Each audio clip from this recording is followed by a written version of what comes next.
Now, the Minister of International Relations, Dr. Naledi Pandor, hosts U.S. Secretary of State Antony Blinken today for a South Africa-United States strategic dialogue. The two countries enjoy historic and cordial relations. We'll now cross live to our colleague Kaelihle Khumalo for the latest. A very good morning to you, Kaelihle. What have we seen this morning?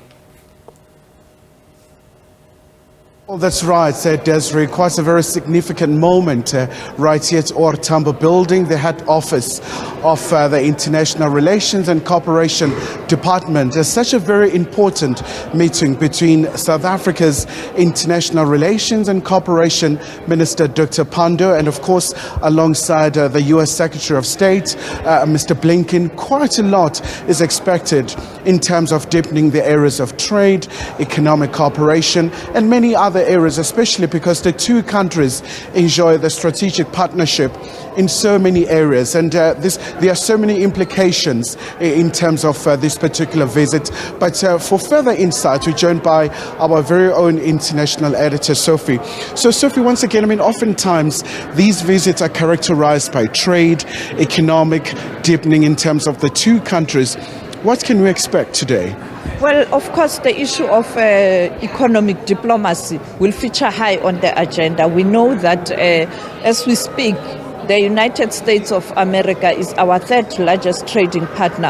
Of course, there's no way they can come near China, which is our first in terms of countries that are doing business with us. And second is Germany, of course. And therefore, but a lot is happening between the United States of America and South Africa, in a sense that the imports to America, it's quite a huge volume. In other words, we are able to export a lot of goods to the United States of America, and therefore it is a huge market. But on the other hand, you also have a situation where these two countries want to increase that kind of a trade relationship, and therefore diplomatic economic issues will be high on the agenda. But secondly, they will look at the political relations, that is the United States of America and South Africa, particularly at a time where the continent is experiencing lots of challenges. You know that the Americans are playing a role on the continent in terms of supporting countries that are in distress, and South Africa is doing the same. And of course, the global issues, very, very controversial global issues on the table. And especially, Sophie, because, with the realignment of the geopolitical links, especially with the Russia-Ukraine conflict, we do know that South Africa and the US, they're not on the same page in terms of how they view this conflict. And we know that that particular bill before the US Congress, it's one of the areas that the two leaders will be looking at. Well, many analysts will tell you that as we speak, the political dynamics globally are changing.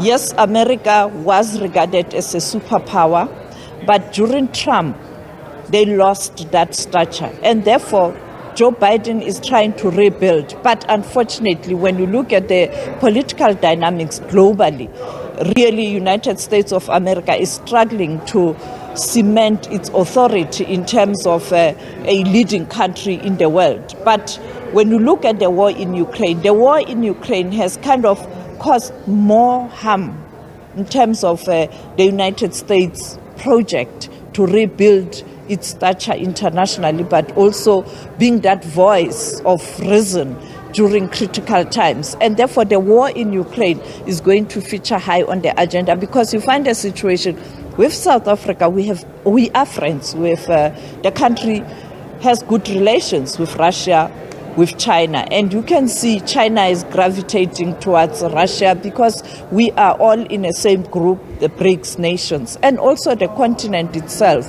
has taken a position that no superpower will bully the continent anymore. It will depend on the interests of the continent and, of course, their respective countries. That is why during voting at the Security Council, some African countries who are currently non-permanent members of the Security Council decided to abstain. And when this matter was taken to the General Assembly again, many African countries decided to abstain. And we know that many Western powers are very aggrieved that South Africa took this position of saying, let's talk, rather than going there and fighting, but we must broker peace. And just briefly, Sophie, obviously doesn't NDA is going to proceed to the DRC and Rwanda, very key countries in the continent. Well, Rwanda in particular, I mean, Rwanda is kind of powering ahead in terms of building itself as a formidable force in East Africa, but also in the Great Lakes region, a very unstable region. And therefore, many countries are looking at strengthening relations with Rwanda. You know, the United Kingdom has done the same. Recently, they hosted the Commonwealth Summit. And Paul Kagame is working very hard to ensure that as part of rebuilding Rwanda, he does strengthen relations with many countries, particularly in terms of economy and also but political influence as well. Rwanda wants to be one of the countries on the continent where many international community go to in terms of strengthening the relations, or if they want to communicate a particular message.